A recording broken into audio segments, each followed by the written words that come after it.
எனக்கு மட்டும் இந்த மாதிரி ஊர்லாம் ஏன் தான் பிடிக்குதுன்னு தெரியல. எங்களோட ரிலேட்டிவ்க்கு குழந்தை பிறந்துருந்துச்சு. ஸோ அதை பார்க்கறதுக்காக ஃபேமிலியோட எல்லாரும் கிளம்பிட்டோம். ஊரோட என்ட்ரன்ஸ்லேயே பார்த்தீங்கன்னா சுற்றி வயக்காடு தோட்டம்னு பார்க்கவே பசுமையாக இருக்கும். எங்கள் ரிலேட்டிவோட குழந்தைய பார்த்துட்டு அங்கேருந்து தோட்டத்துக்கு போகலான்னு சொல்லி கூப்பிட்டாங்க. ஸோ அங்கேயும் கிளம்பியாச்சு. எல்லா வகையான செடியையுமே அவங்க தோட்டத்தில் போட்டிருந்தாங்க. எனக்கு இந்த மாதிரி தோட்டமாக சுற்றி பார்க்க ரொம்ப பிடிக்கும். ஸோ சொன்ன உடனே டக்குன்னு கிளம்பிட்டேன். ஃபர்ஸ்ட் போய் பார்த்தது பச்சை மிளகா செடி தான். அதில் பார்த்தீங்கன்னா வெள்ளை வெள்ளையா குட்டி பூவாக இருந்துச்சு. நிறைய செடி மண்ணுக்குள்ளே புதஞ்ச மாதிரி இருந்துச்சு. என்னன்னு தொட்டு பார்த்தா அது ஃபுல்லாக வெங்காயமா. இந்த மாதிரி செடி எதுவுமே நான் பார்த்ததே இல்லை. ஸோ ஒவ்வொன்றா தொட்டு தொட்டு எல்லாமே பார்த்துட்டு இருந்தேன். என் ஃபேமிலி மட்டும் தனியாக போய் காய் பறிச்சிட்டு இருந்தாங்க. என்னடான்னு ஓடி போய் பார்த்தா அங்கே கத்திரிக்காய் செடி தான் இருந்துச்சு. வெள்ளை கத்திரிக்காய் குழம்பு வச்சா சூப்பராக இருக்கும்னு எங்கள் அத்தை சொன்னாங்க. அப்படி சொன்னதுமே எல்லாருமே போட்டி போட்டு இந்த கத்திரிக்காவை பறிக்க ஆரம்பிச்சிட்டோம்.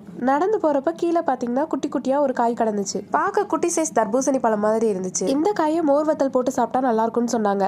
இந்த காயோட பேர் என்னன்னு தெரியல. உங்களுக்கு தெரிஞ்சா கமெண்ட்ல சொல்லுங்க. தோட்டத்துல இருந்து நேரா பம்பு செட்டுக்கு தான் போனோம். அங்க போய் என்னெல்லாம் அட்டகாசம் பண்ணோம்னா அடுத்த வீடியோல அப்லோட் பண்றேன். மறக்காம நம்ம சேனலை சப்ஸ்கிரைப் பண்ணிக்கோங்க. பாய்.